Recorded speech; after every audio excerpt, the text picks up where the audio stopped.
BEM 2505 1020 49. Nah, saya akan membawakan materi matematika diskrit dengan topik himpunan, relasi, fungsi, dan proposisi majemuk. Kita akan membahas yang pertama itu himpunan. Sebelum kita membahas tentang himpunan, tentunya kita harus mengetahui apa sih himpunan tersebut. Nah, jadi himpunan itu merupakan kumpulan objek yang terdefinisi dengan jelas. Nah, objek yang di dalam himpunan itu bisa kita sebut sebagai anggota atau elemen. Seperti contohnya pada A. Himpunan A beranggotakan 1, 2, 3, 4. Dan himpunan B beranggotakan apel, mangga, jeruk. Bisa juga kita isi dengan buah naga mungkin, atau bisa juga nanas. Nah, pada himpunan ada juga jenis himpunan, yaitu himpunan kosong, himpunan semesta, atau himpunan bagian, atau disimbolkan sebagai C. Nah, seperti pada contoh di sini ada himpunan kosong. Yang kedua ada himpunan A, di mana himpunan A beranggotakan 1, 2, dan B beranggotakan 1, 2, 3. Kalau kita lihat secara umum, ada himpunan A dan B yang sama, yaitu angka 1 dan 2. Berarti kalau dibuatkan secara diagram panah, A-nya di himpunan A di dalam himpunan B, maka disimbolkan sebagai A bagian dari himpunan B, atau disimbolkan sebagai C. Nah, selanjutnya kita akan membahas pada operasi himpunan. Ada 4 operasi himpunan, yaitu gabungan yang disimbolkan sebagai U, irisan yang disimbolkan seperti N, dan selisih ada selisih yang disimbolkan sebagai pengurangan. Ada juga komplement yang dimana dia dibuat dalam, semisalnya himpunan A, terus C kecilnya di bagian atas paling kanan. Seperti contoh nih, kita memiliki himpunan A dan B, di mana himpunan A memiliki anggota 1, 2, 3, dan B memiliki anggota himpunan 3, 4, 5. Terus, kalau misalnya kita ambil dari operasi himpunan ini, ada gabungan, irisan, selisih, dan komplement. Kita ambil di contoh yang pertama, yaitu gabungan. Ketika kita menggabungkan himpunan A dan B, tentunya kita akan menyatukan seperti menjadi 1, 2, 3, 4, 5, penggabungan dari himpunan A dan B. Terus selanjutnya kita ambil pada contoh kedua, yaitu irisan A dan B. Irisan A dan B. Bagaimana cara kita cepat untuk menentukan apakah itu merupakan bagian atau irisan dari B? Yaitu kita melihat angka yang sama dari himpunan A dan himpunan B. Kayak ini nih, 1, 2, 3, 3, 4, 5. Kan di sini ada nih himpunan yang sama, yaitu himpunan anggota atau angka 3. Inilah yang sama. Itulah irisan dari A iris B. Kalau langsung misalnya himpunan A 1, 2, 3 dan himpunan B juga 2, 3, 4, 5, maka irisan dari A dan B itu 2 dan 3. Kenapa? Karena 2 dan 3 merupakan anggota atau elemen yang sama. Itulah irisan. Nah, selanjutnya kita masuk pada selisih. A dikurang B, himpunan A dikurang B. Coba kita lihat pada soal di mana himpunan A 1, 2, 3 dan B 3, 4, 5. Selisihnya sangat gampang ya mencari selisihnya ini, karena kita cuman mengkurangkan A dan B aja. Lalu misalnya A ini kan 1, 2, 3, terus dikurang dengan B ini, berarti gabungan dari atau irisan AB itu dikurangin sama B-nya nggak diikutin gitu. Berarti kita mendapat selisih B itu 1 dan 2. Coba kalau misalnya A itu kita buat contohnya 1, 2, 3. Terus B 2, 3, 4, 5. Berarti berapalah A dikurang B? Tentunya 1 doang kan? Karena 2, 3 udah ikut sama himpunan B. pokoknya kayak yang berhubungan dengan B itu dihapus gitu. Nah, selanjutnya ada juga selisih B dikurang A. B dikurang A, contoh penyelesaiannya juga kurang lebih hampir sama lah sama yang tadi. Kayak ini nih, A 1, 2, 3 dengan B 3, 4, 5. Kan dibilang B dikurang A kan. Jadi semua yang berkaitan dengan A itu dihapus, B-nya aja yang diikutkan. Jadi berapa hasilnya yang untuk B ini?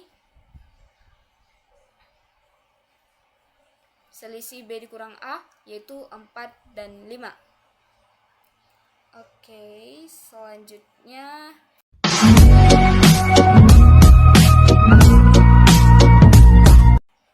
kita akan membahas tentang relasi. Sebelum kita membahas tentang relasi, tentunya kita harus mengetahui apa sih relasi itu.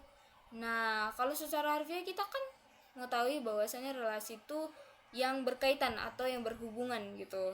Nah, jadi sama dengan himpunan.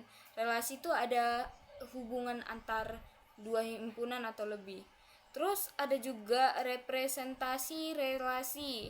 Nah, representasi relasi itu kayak pengimplementasiannya gitu, ada 3, yaitu ada diagram panah, diagram kartesius, himpunan pasangan berurutan. Nah, bisa kita lihat pada contoh ini, ada diagram panah seperti ini, ada diagram kartesius, dan himpunan pasangan berurut. Relasi juga memiliki sifat relasi.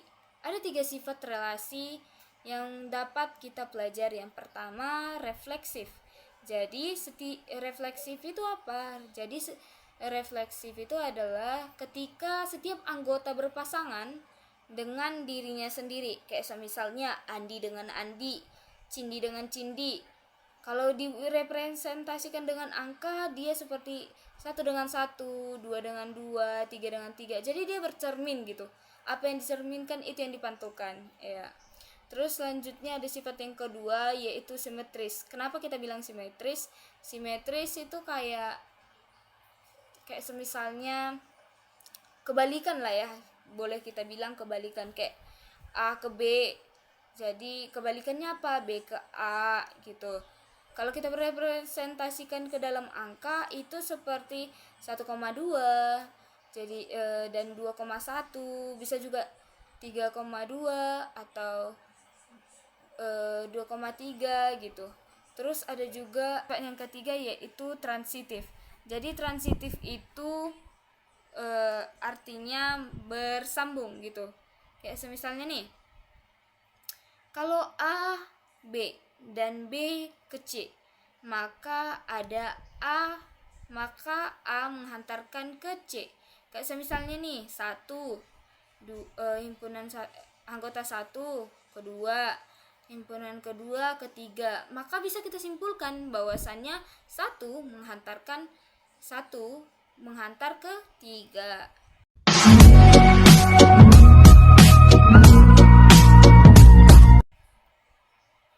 Nah, pada materi selanjutnya ada fungsi. Sebelum kita mengenal lebih dalam lagi tentang fungsi, tentunya kita harus mengetahui apa sih fungsi itu. Nah, jadi fungsi itu adalah relasi khusus. Kenapa dikatakan relasi khusus? Kayak tadi kita udah bahas nih, apa tadi relasi? Relasi itu yang memiliki kaitan dengan dua himpunan. Nah, kenapa katanya khusus? Karena memiliki keteraturan. Nah, jadi setiap anggota domainnya hanya punya satu pasangan. Kak, apa sih kak domain? Nah, jadi ini adalah domain. Kayak misalnya ini A, ini B. Jadi ini adalah kita sebut sebagai domain. Domain itu adalah Apa yang daerah membedakan asal. fungsi dengan Lalu relasi? bagaimana Dari dengan fungsi ini kan kodomain? memiliki Jadi hanya kodomain satu ini pasangan jadi merupakan domain, daerah sedangkan lawan. kalau di relasi apapun, berapapun atau berapa pasang pun yang ada di domain itu tetap dibilang sebagai relasi karena mempunyai hubungan kan di antara mereka. Selanjutnya ada juga jenis fungsi. Yang pertama injektif.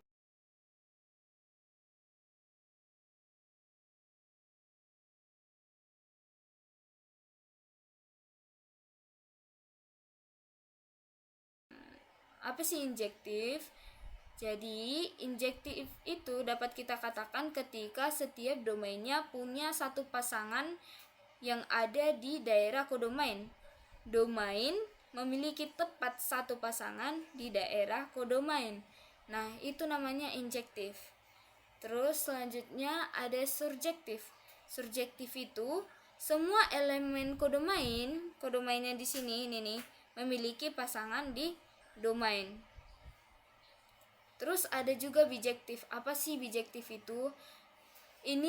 Bijektif ini adalah penggabungan dari injektif dan surjektif, di mana mereka memiliki tepat satu pasangan pada kodomain, dan kodomain ini memiliki pasangan juga di domain. Nah, itu dari bijektif. Oke, selanjutnya ada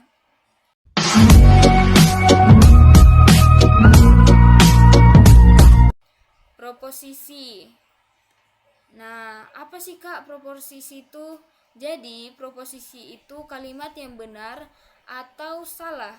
Kenapa sih dibilang benar atau salah?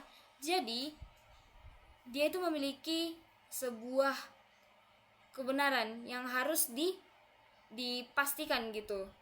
Apa sih yang termasuk dari proposisi tersebut?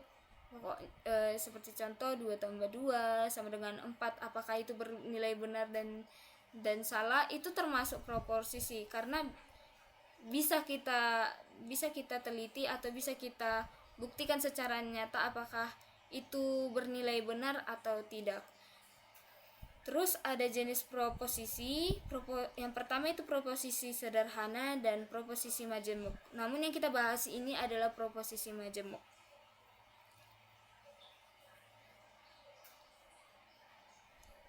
Oke, kita masuk pada proposisi majemuk.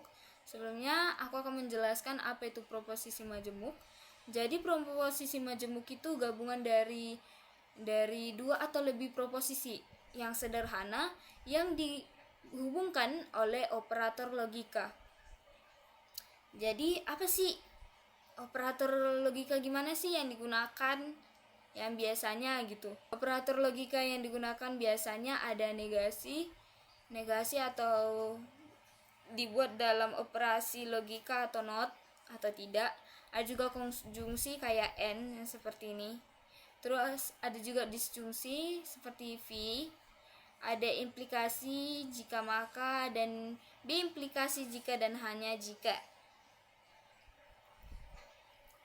Ini ada tabel kebenaran pada logika matematika dalam proposisi majemuk. Ada negasi. Ketika negasi ini, sekilas tentang negasi ya. Negasi ini kebalikan dari setiap pernyataan. Kayak contoh nih, ketika pernyataannya benar, maka negasinya salah gitu. Ketika pernyataannya salah, negasinya benar. Terus selanjutnya ada konjungsi yang kayak dibuat seperti V terbalik. Nah, cara gampang mengingatnya ini yaitu sebenarnya gampang sekali ya. Ketika pernyataannya benar, kedua pernyataannya benar, maka hasilnya itu benar. Dan ketika pernyataan salah satunya salah, maka pernyataannya itu salah. Oke. Di sini kalau di konjungsi itu semuanya salah kecuali dua pernyataan benar. Berbeda dengan disjungsi, ketika disjungsi bernilai dua pernyataannya salah, maka pernyataan hasilnya sama dengan salah, lainnya itu benar. Terus selanjutnya ada biimplikasi jika dan maka. Ini agak berbeda juga sama yang sebelumnya. Ketika dua pernyataan tersebut benar, maka jawabannya benar. Ketika pernyataan pertama itu benar dan pernyataan kedua itu salah, maka jawabannya salah nih, gak boleh benar. Terus kalau ketika dia pernyataannya salah dan salah, kayak negatif ketemu negatif, positif, nah itulah dia bernilai benar gitu. Dan ketika dia memiliki tabel kebenaran yang pertama itu salah dan yang Q itu benar, maka pernyataannya benar. Jadi dia mengikuti yang ini gitu. Terus ada juga biimplikasi jika dan hanya jika. Ini ketika pernyataan pertama benar dan pernyataan kedua benar, jawabannya juga benar. Dan ketika pernyataan pertama benar dan pernyataan kedua salah, baik pun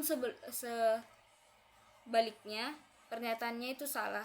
Dan ketika dia ketemu pernyataan pertama dan kedua itu salah, dia bernilai benar. Oke, selanjutnya ini kita buat contoh soal P hujan. Pernyataannya kita buat nilai kebenarannya salah. Dan Q, saya membawa payung. Kalau lah contohnya P dan Q, hujan dan bawa payung, maka pernyataannya adalah salah, hujan. Dan ketika contoh kedua P maka Q, jika hujan maka bawa payung, jawaban yang benar adalah kita membawa payung.